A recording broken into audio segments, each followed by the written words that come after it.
Well, I'm excited today to be interviewing Greg Brown. Greg is an internationally recognized thought leader, advisor. He's a top-rated speaker on change and leadership and the future of work. He is an author. He's an entrepreneur. He's a mentor to many. He's spoken to organizations such as NATO, the UN.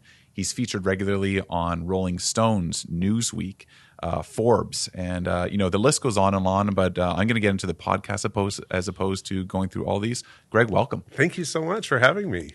So like a huge part of Greg Brown is you on stage, like Yes. just like you're found in stages across the globe, and stages were shut down for the last 2 years. I know you've got an upcoming event in April, which is exciting, but what has this looked like for the last 2 years? Have you been sitting at home just reading articles? What has the life of Greg Brown look like when the stage is the last thing that's going to be opening? Well, probably like most people back, March 10th in 2020, my calendar cleared. So I had, a full slate of events booked very gratefully, and then it cleared. And, one of the first things I do when bad things happen in business, instead of saying, what can I sell? First thing I tend to do when I remind myself is to say, how can I help? And so I took a step back and thought about, what's going on the planet? What can I do? I thought, well, I do a lot of leadership work. So I thought, well, maybe I could do something around virtual teams. And then coincidentally, one of my clients said, hey, can you do something virtually for us on leaders and how to lead virtual teams? I said, sure. So I researched a bit, pulled something together. They're like, can you do something for staff on how to navigate and do daily habits for this? And this is like right when the pandemic started. And by April, I was very fortunate that my calendar filled up with virtual events. Now, I didn't know. I'd done virtual events for a number of my clients in the past, but not with the same, with the same amount of events. And it just started taking off. And, I didn't really have lights. I didn't really have a good camera. I was using my laptop camera. And so I phoned probably Joel or someone young, and said, what do I need for my laptop? And they're like, get this type of camera with a built-in mic and get some lights. And so that just sort of started, and then it took off. Amazing. Yeah. And we could probably find out a lot about how your business model pivoted in the last 2 years, but I mean, you're in the business of change management, change leadership. Mm-hmm. This is nothing new that you've been speaking about. It's obviously evolving. But when I take a look at organizations, change was always a choice for organizations before, and now we are almost forced into change right now.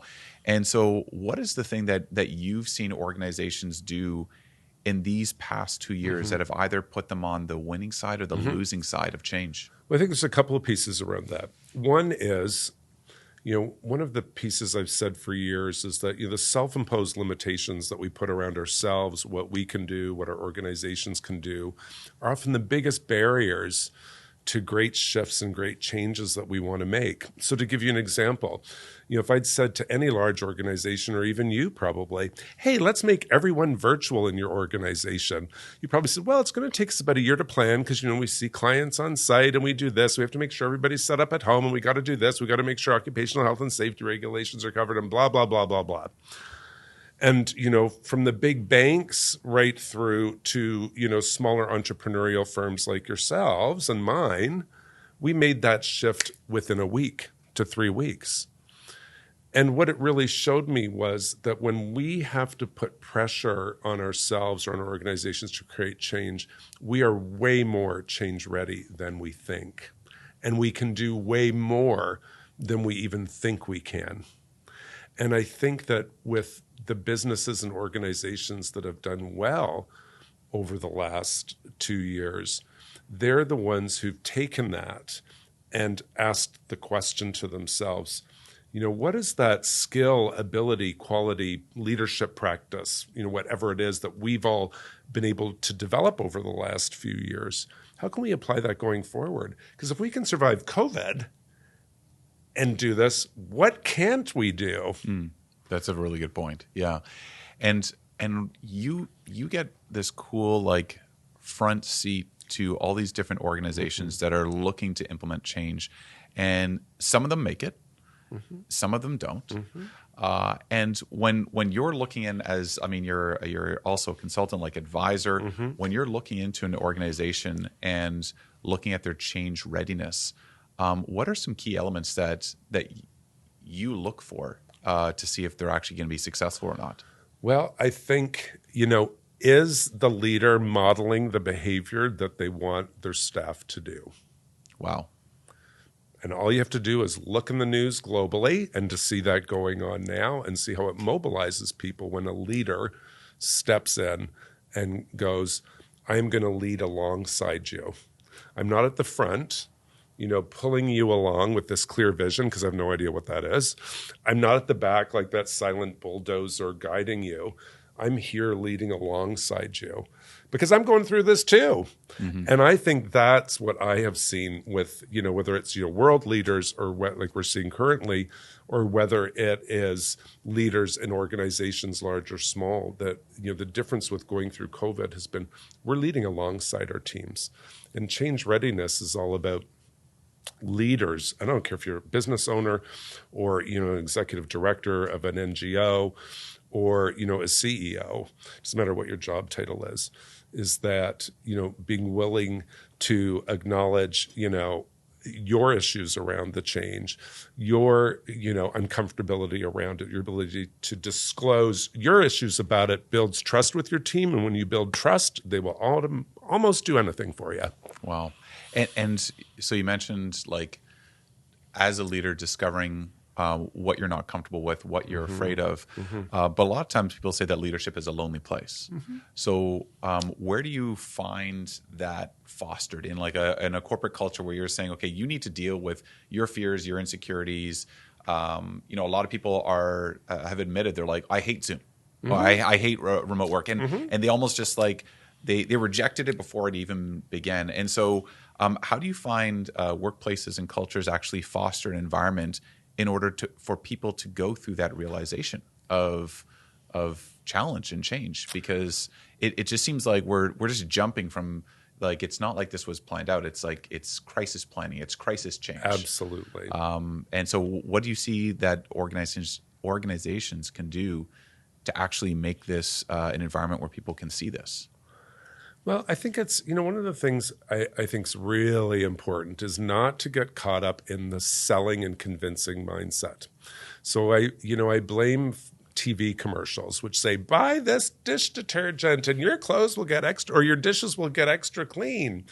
And so we think as business leaders, and again, regardless of your role, when you're trying to engage people in your ideas and get them to take action, that we have to sell and convince people. And I think that's hogwash. I think it's about getting into the mindset that it's about how do I engage people in my ideas so they can take action. And it doesn't mean positive thinking. I wrote an article years ago on the tyranny of positive thinking and putting a positive spin on a bad situation. And I think the reality is sometimes you got to get into the negative to get out of it and acknowledge it. Interesting. And I think, the other piece with organizations and where leaders have to be clear with themselves and with their teams and with their staff is that organizations are not democracies. And that is sometimes hard for all of us to realize because we get bought into how it runs. We have a committed team around us. They love working with us. We love working with them. And sometimes we have to make decisions that are not popular, that are not great for people. And that's sometimes hard to accept. For people, and we have to be willing as leaders to listen to that. As a personally, as an owner of a digital agency, when you're talking about commercials, that's our business. That's where we default to, like positivity. Let's sell this. Let's get on to the next. But you're right. It is getting into the hard questions because if you're not asking them as a leader publicly, people are asking it anyways, just quietly. Now. In regards to what's coming up next, you talk about the future of work, and you spend time thinking about how organizations are going to be looking in the next few years. It's unfair for me to ask you to summarize because I could probably sit under like a 3-hour workshop of you giving the future of work. But what are the things that you feel that are not the obvious things? Like everybody's saying, well, I was reading an article the other day saying, well, 2 out of 5 people would leave their job if they were called back to working full time. It's like, I get that. Like, sure. But what are the things that you're noticing in regards to the future of work that leaders actually need to start tackling now? I think the biggest thing is what when we talk about a hybrid work model, which I do believe remote work I think is fine for certain organizations and certain roles. However, one of the things we've noticed with COVID and everyone working at home is that relationships have become very transactional, meaning, you book a meeting with Zoom, you have the meeting, it's purpose-driven, and you get it done, and then you don't talk to that person again till the next meeting. But one of the things that I really believe, and you know this as well as your listeners, that some of the most important conversations happen over coffee or the water cooler or over lunch, or where that creativity happens. And you can try to do creative conversations on Zoom, but it's not the same pop. It's very structured. It takes longer amounts of time. And relationships are like parking meters. They need to be fed, and they need to be nourished.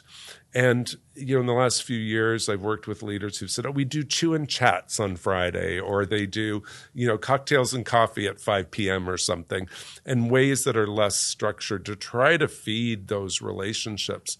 So I think as we look to a hybrid work model, it's looking at what is our presence in the office going to be combined with purpose.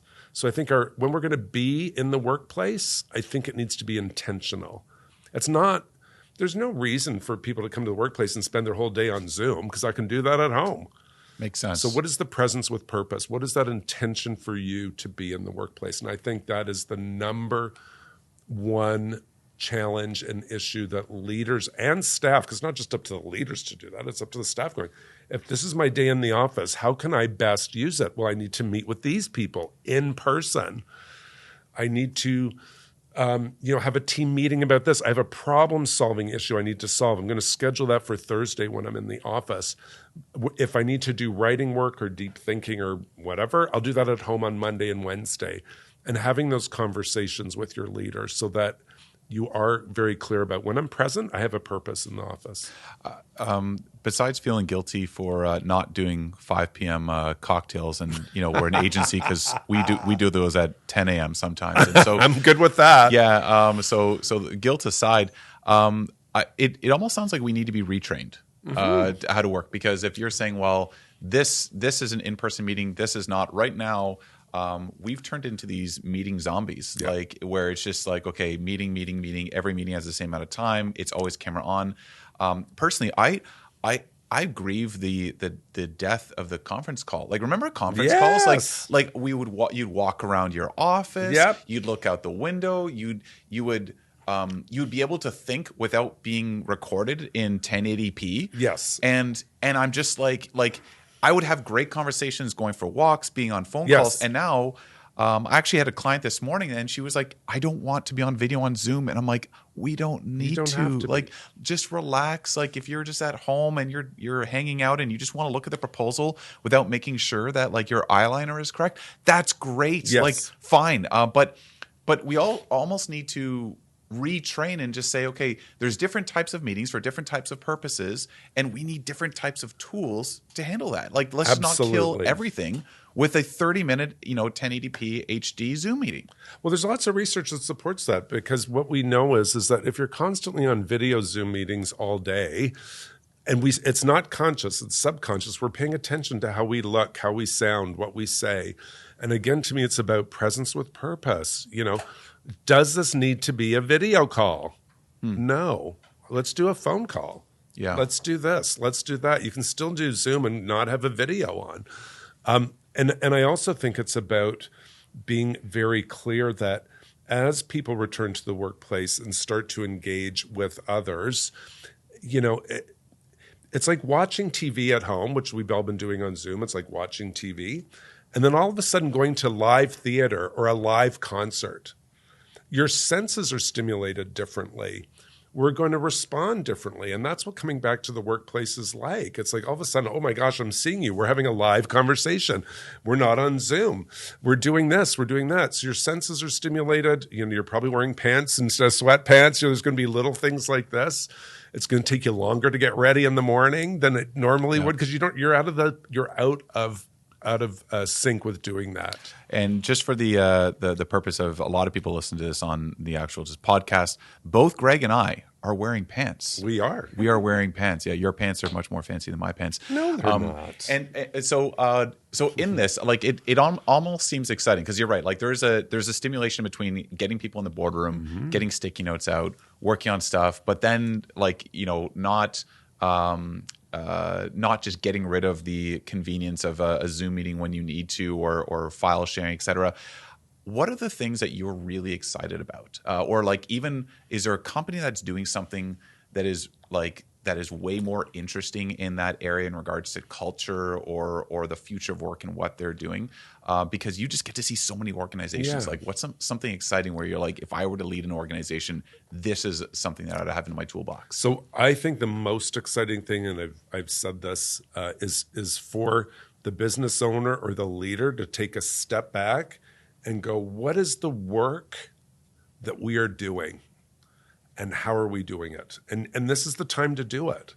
It's like, in March 2020, we had to take a step back, go, what's the work? What are we doing and how are we doing it? It's time to do that again. And it's going to be different than it was prior to 2020. I love it. Yeah, it's going to be very different. And also to be aware, there's not going to be a new normal. There's going to be a new normal 2.0, 2.5, 3.0, 3.2. And it's going to shift and change as we start to navigate this future. As there's the great resignation people are talking about, as roles shift and change. And COVID prompted that. It forced people to go, what do I want to do with my life? And I think as leaders and organizations that certainly I'm talking to, we're sitting back going, what do we want to do with our work? How do we want to work? We have an opportunity to still do the work we need to do. So say as a digital agency like what you do, how are we going to do it? If we're in the workplace, what work are we doing in the workplace? And I know you've started that process. And, what work are we doing if we're working at home? When is the best time to have these meetings? Is this an in-person meeting? Is it a teleconference? Is it a one-on-one? Do we want to record it so we can send it off for transcription to one of those automatic transcription services for $5? Like, there's things we can do differently. We can repurpose things that we couldn't necessarily think about doing before.